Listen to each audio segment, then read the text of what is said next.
Right now, thousands of families across 90 Chinese cities are taking to the streets to organize mass mortgage boycotts. These homeowners are collectively refusing to pay for apartments that haven't been built yet, effectively abandoning their debt as their life savings sit trapped in unfinished concrete. For decades, the outside world has viewed China's economic rise as an unstoppable machine. We look at the glowing skylines of places like Shanghai and assume it's the result of flawless, hyper-efficient urban planning. But behind that polished glass is a $9 trillion real estate market built on a fragile house of cards. Instead of finished homes, vast stretches are littered with endless grids of raw, empty concrete towers. Because this is the world's second largest economy, a domestic crisis of this size cannot be contained within its own borders. When a housing market this massive starts to crack, the shockwaves hit international supply chains, foreign investments, and eventually the cost of goods in your own neighborhood. The decades of double-digit growth that defined the Chinese economic miracle were heavily inflated by borrowing against the future. Now that debt is coming due, and the illusion is unraveling. In the United States, middle-class wealth is usually spread across home equity, 401ks, and the stock market. In China, roughly 70% of all household wealth is tied up in a single sector, real estate, specifically a system known as the pre-sale market. This diagram illustrates exactly how the pre-sale mechanism works. A developer like Evergrande draws up a blueprint and collects the life savings of thousands of citizens as a deposit. But instead of using that money to construct the building, they route those funds downward to acquire more land. To actually build the first set of homes, the developer has to pre-sell a second set of blueprints on the new land. The cycle repeats and expands, requiring a constant, massive influx of new buyers just to fund the construction of the older projects. It's a highly leveraged loop that only survives if the cash never stops flowing. When the economy slowed down and the flow of new buyers completely dried up, the construction simply stopped. By 2022, the completion rate for these housing projects plummeted to just 50%. Half of everything started was left abandoned.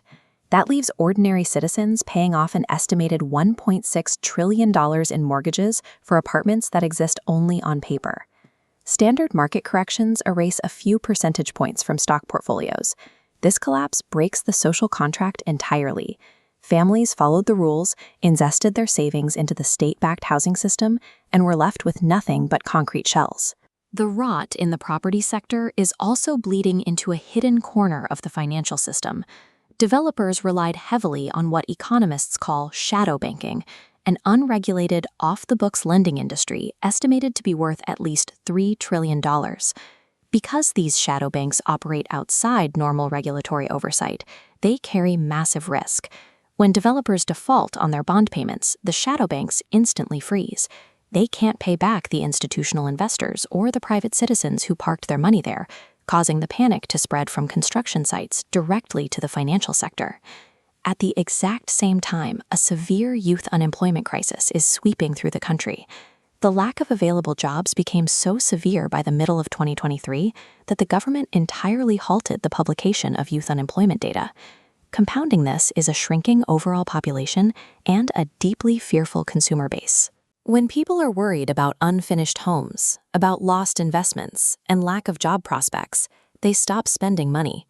Prices begin to fall, creating a deflationary spiral where businesses make less money, hire fewer people, and the economy stalls out even further. Defaulting property developers, frozen shadow bank accounts, and a paralyzed job market all converge on the same psychological breaking point. Chinese consumers have lost the belief that tomorrow will be wealthier than today. For the last 40 years, the rapid industrialization and scale of the Chinese market served as the primary growth engine for the global economy. Now we are watching that engine aggressively power down. As domestic consumption drops, factories slow their output. This creates immediate bottlenecks and fractures in the global supply chains that rely on these facilities to produce the world's goods. Multinational corporations, from Apple and Tesla to Starbucks and Nike, depend heavily on both Chinese manufacturing and Chinese consumers. As spending dries up and supply chains stutter, the profit margins of these global giants evaporate, dragging down international stock markets right along with them. But there is a twist to this collapse. When domestic markets become dangerous, wealthy individuals and institutions engage in capital flight. They pull their money out of the local system and search for a safe haven abroad to protect whatever wealth they have left. That escaping capital needs a large, highly liquid destination. Historically, it floods directly into the United States. Investors buy up U.S. dollars, American real estate, and U.S. Treasury bonds. This creates a strange economic paradox. The catastrophic failure of the Chinese property market acts as a short-term catalyst for the U.S. economy, driving up demand for the dollar and strengthening American financial assets, while the rest of the world braces for impact. The collapse of a $50 trillion property market cannot be contained within a single border. As domestic wealth in the East evaporates, the capital that manages to escape is flooding into American markets, reinforcing the U.S. dollar's dominance during one of the largest shifts in global liquidity on record.